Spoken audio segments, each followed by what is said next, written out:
So hello everyone, welcome to my channel. And आज का जो हमारा टॉपिक है वो है एनीमिया। तो सबसे पहले हम लोग जान लेते हैं कि एनीमिया क्या होता है। अनीमिया एक तरह का ब्लड डिसऑर्डर होता है जिसे हम आम बोलचाल में खून की कमी के भी नाम से जानते हैं। बट इसका जो क्लिनिकल डेफिनेशन है वो ये कहता है कि अगर किसी पर्सन के ब्लड में आरबीसी या तो हीमोग्लोबिन का जो कंसंट्रेशन होता है वो अगर कम हो जाता है तो उस कंडीशन को हम लोग एनीमिया कहते हैं। तो चलिए अब इस वीडियो को स्टार्ट करते हैं और इसका डेफिनेशन पढ़ते हैं कि एनीमिया होता क्या है।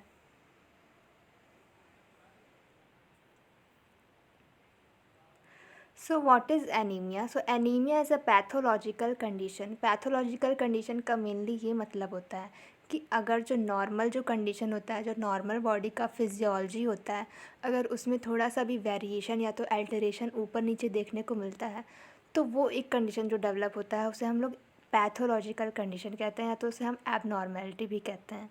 सो एनीमिया एक तरह का पैथोलॉजिकल कंडीशन है।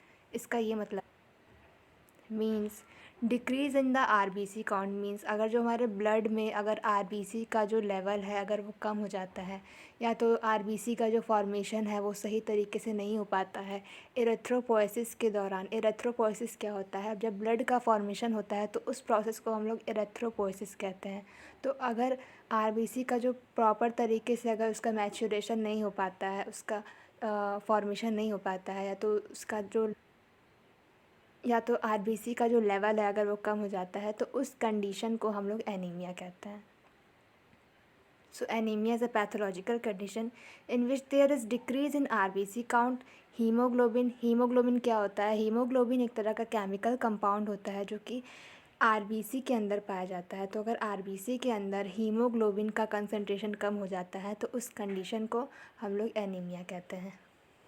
अब हम लोग जान लेते हैं कि एनीमिया होने की वजह से क्या होता है। सो if there is a decrease in RBC count, hemoglobin or hematocrit values, then it results in lower ability for the blood to carry oxygen to the body tissues. इसका ये मतलब है कि अगर आरबीसी का जो लेवल होगा वो कम हो जाएगा या तो हीमोग्लोबिन का जो लेवल होगा वो आरबीसी में कम हो जाएगा, उसका जो कंसंट्रेशन होगा वो आरबीसी के अंदर कम हो जाएगा। तो उसकी वजह से क्या होगा? उसकी वजह से जो ऑक्सीजन कैरिंग कैपेसिटी है, जो बॉडी टिश्यूज़ तक जो प्रॉपर तरह से जो ऑक्सीजन का फ़्लो होता है वो कम हो जाता है। अब हम पढ़ लेते हैं कि एनीमिया कितने टाइप का होता है और उसके कॉज कौन कौन से होते हैं, कि वो किस वजह से हो सकता है और वो कितने तरह का होता है, कितने टाइप्स का होता है। तो आयरन डेफिशिएंसी एनीमिया कैसे कॉज होता है? आयरन डेफिशिएंसी एनीमिया इस तरह से कॉज होता है कि अगर हमारे डाइट में आयरन की कमी है तो उस वजह से भी आयरन डेफिशिएंसी एनीमिया हो सकता है। या तो अगर हमारे बॉडी में विटामिन बी 12 की कमी है जो कि आयरन को हमारे बॉडी में सिंथेसाइज करता है, अगर उसकी कमी है तो भी आयरन डेफिशिएंसी एनीमिया हो जाता है। तो उस कंडीशन को हम लोग आयरन डेफिशिएंसी एनीमिया कहते हैं। जो दूसरा टाइप है वो है vitamin deficiency anaemia. Vitamin deficiency anaemia भी यही होता है कि अगर विटामिन बी 12 की अगर कमी हो जाएगी हमारे बॉडी में या तो हमारे डाइट में अगर उसकी कमी है तो उसकी वजह से जो अनीमिया डेवलप होता है, जो आयरन या तो खून की कमी हो जाती है, तो उस कंडीशन को हम लोग विटामिन डिफिशिएंसी एनीमिया कहते हैं। तीसरा जो टाइप है वो है ए प्लास्टिक एनीमिया। ए प्लास्टिक एनीमिया जो है वो बोन मैरो से एसोसिएटेड है। बोन मैरो क्या होता है? बोन मैरो वो होता है जो कि हमारे ब्लड का फॉर्मेशन करता है, उसको हम लोग बोन मैरो कहते हैं।